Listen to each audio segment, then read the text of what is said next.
express dream.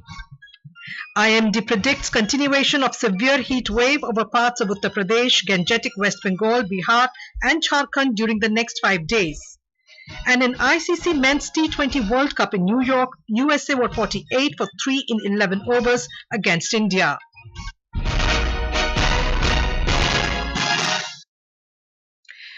Mohan Charan Majhi was sworn in as the Chief Minister of Odisha at the Janta Maidan in Bhubaneswar this evening. 2 Deputy Chief Ministers and 13 ministers also took oath along with the Chief Minister.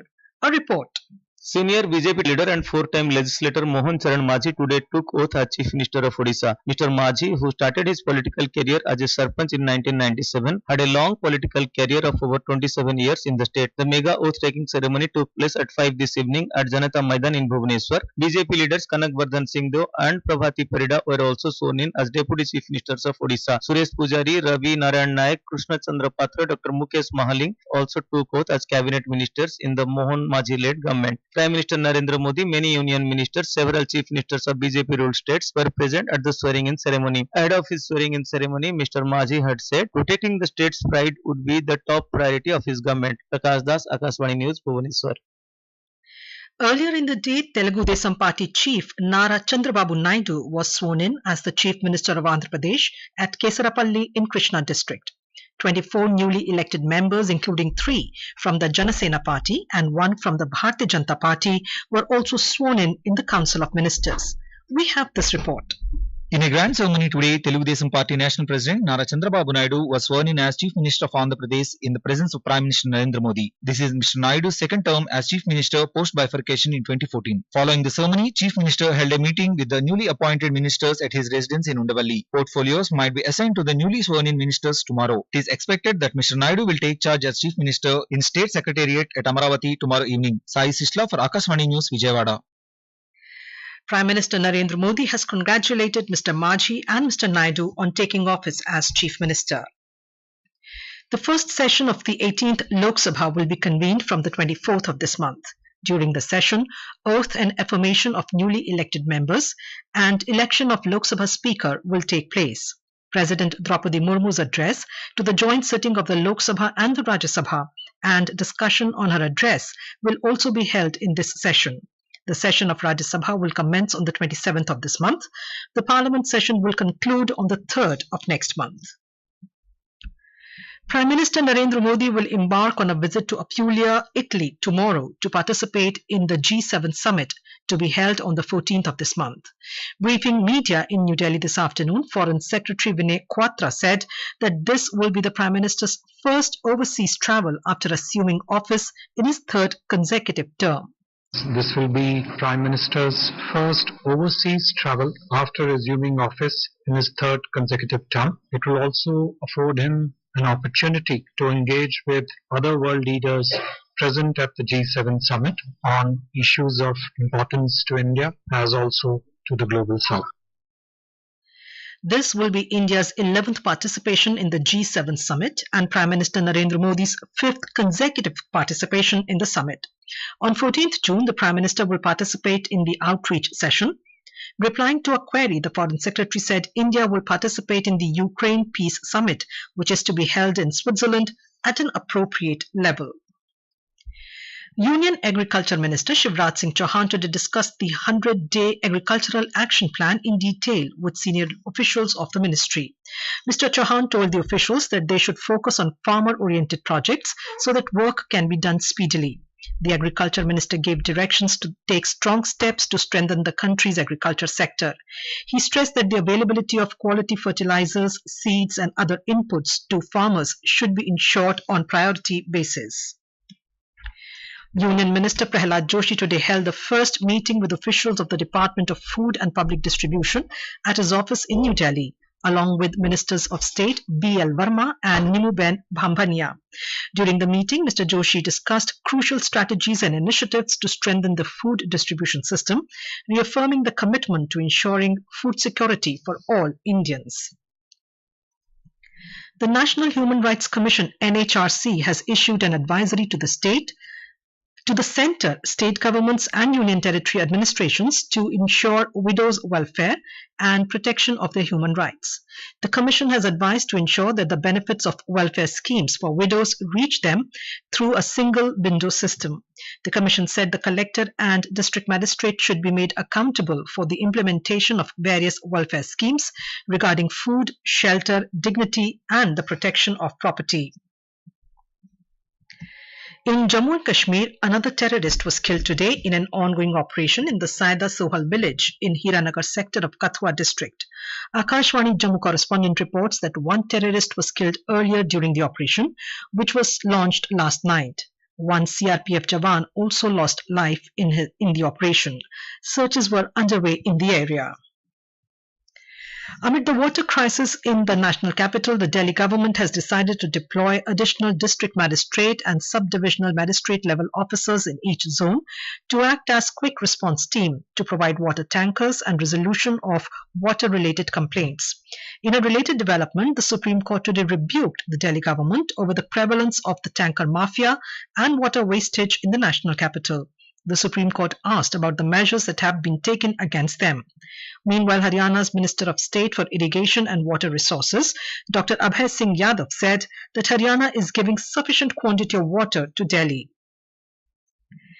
In Gujarat, more than 5.31 lakh girl students of class 10 and 12 have registered to receive assistance under the Namo Lakshmi Yojana.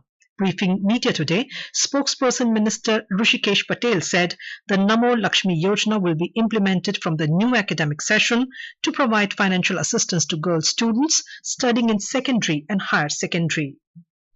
This is Akashvani giving you the news. For quick news updates round the clock, follow us on our Twitter handle at AIR News Alerts. In Kuwait, 49 people have been killed and more than 50 others injured in a devastating fire incident in the city of Mangaf. Officials reported that the blaze started in a kitchen and quickly spread through the building. Among the deceased, 10 are Indian nationals, including 5 from Kerala. The building housed approximately 195 labourers, many from Kerala and Tamil Nadu. Prime Minister Narendra Modi today expressed sadness at the fire mishap in Kuwait city. In his message, Mr. Modi said his thoughts are with all those who have lost their near and dear ones. He prayed for the speedy recovery of those injured. He added that the Indian Embassy in Kuwait is closely monitoring the situation and working with the authorities there to assist the affected. The External Affairs Ministry said that as directed by the Prime Minister, Minister of State for External Affairs Kirti Vardhan Singh is urgently travelling to Kuwait to oversee assistance to those injured in the fire tragedy. He will coordinate with local authorities for early repatriation of mortal remains of those who have died in the incident. External Affairs Minister S. Jaishankar has also expressed deep shock over the incident. Meanwhile, Indian Ambassador to Kuwait, Adarsh Swaika, visited different hospitals to meet Indians injured in the incident. The embassy has also released an emergency helpline number +965 6550 5246. In a social media post, the embassy also reiterated its commitment to provide all possible assistance to those affected. In a related development, the Tamil Nadu government has also set up a helpline to assist those who need help in Kuwait.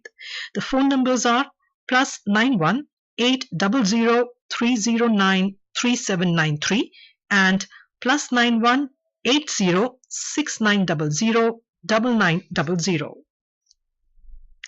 Heat wave to severe heat wave conditions are likely to continue over parts of Uttar Pradesh, Gangetic West Bengal, Bihar and Jharkhand during the next 4 to 5 days. The India Meteorological Department IMD has also predicted heat wave conditions over some pockets of Uttarakhand, Punjab, Haryana, Chandigarh, Delhi, Madhya Pradesh, Rajasthan, Himachal Pradesh, Jammu Division and Odisha. It said there will be no significant change in maximum temperatures over East India during the next 3 days. On the other hand, the southwest monsoon further advanced into some more parts of Maharashtra, entire Telangana and some more parts of Chhattisgarh today. The IMD has also predicted heavy to very heavy rainfall over sub-Himalayan West Bengal, Sikkim and northeast India during the next 4 to 5 days. Uttar Pradesh is reeling under the scorching sun and temperature is breaking records with every passing day. Even nights have become unusually warmer and there is no respite from the heat at night time as well. The maximum temperature in most of the districts has reached around 45 degrees Celsius. In the last 24 hours, the highest maximum temperature of 47.5 degrees Celsius was recorded in Kanpur. The Narcotics Control Bureau NCB is observing Nasha Mukt Bharat Pakhwada from today to the 26th of this month across the country to mark International Day Against Drug Abuse and Illicit Trafficking. The aim of this observance is to create awareness amongst the public regarding the ill effects of the drug menace. The NCB in a statement said that it has set a vision to encourage more and more citizens to take the e-pledge against drug abuse. The Haryana government has simplified marriage registration process in the state and has designated city magistrate, tehsildar, naib tehsildar, block development panchayat officer and gram sachiv as marriage registrars in rural areas. Earlier, only the tehsildar had the authority to register marriages at the rural level. Similarly, Joint Commissioner, Executive Officer, Secretary, City Committee, tehsildar, naib tehsildar will be designated registrars for urban areas. A United Nations Commission of Inquiry has said both Israel and Hamas committed war crimes and grave violations of international law during the first months of the Israel-Hamas war that started on 7th October 2023. The findings are from two parallel reports, one focusing on Hamas attacks on 7th October 2023 and another on Israel's military response. The expert panel was commissioned by the UN-backed Human Rights Council to look into rights violations and abuses in Israel and the Palestinian areas it controls. Indian benchmark stock indices closed with modest gains today. The rupee locked marginal loss. A report from the business desk. The Sensex rose 150 points or 0.2% to close at 76,607. Nifty gained 58 points or 0.25% to settle at 23,323. In the NSE Nifty, 168 companies hit their 52-week high, 10 hit their 52-week low. In the Forex market, the Indian rupee ended at 83 rupees and 55 paise against the US dollar. In the global crude market, Brent crude was trading at $82.77 per barrel when reports last came in. Moving on to sports, in the ICC Men's T20 World Cup cricket, USA were 81 for 5 in 15 overs against India at the Nassau County International Cricket Stadium in New York when reports last came in. Earlier, India's skipper Rohit Sharma won the toss and decided to bowl. Both the teams were undefeated in their previous two outings. The men in blue secured wins against Pakistan and Ireland, while USA triumphed over Canada and Pakistan. India sits comfortably atop the points table, boasting a superior net run rate, while USA stands second. In the Australian Open BWF Super 500 badminton tournament in Sydney, India's ace shuttler H.S. Pranoy today beat world number 49 Yegor Coelho of Brazil 21-10, 23-21 to move to the second round of the men's singles. With this win, world number 10 Pranoy will now clash with world number 53 Misha Zilberman of Israel in the round of 16. And now, before we end the bulletin, the headlines once again. Mohan Charan Majhi takes oath as Chief Minister of Odisha and Chandrababu Naidu becomes Chief Minister of Andhra Pradesh.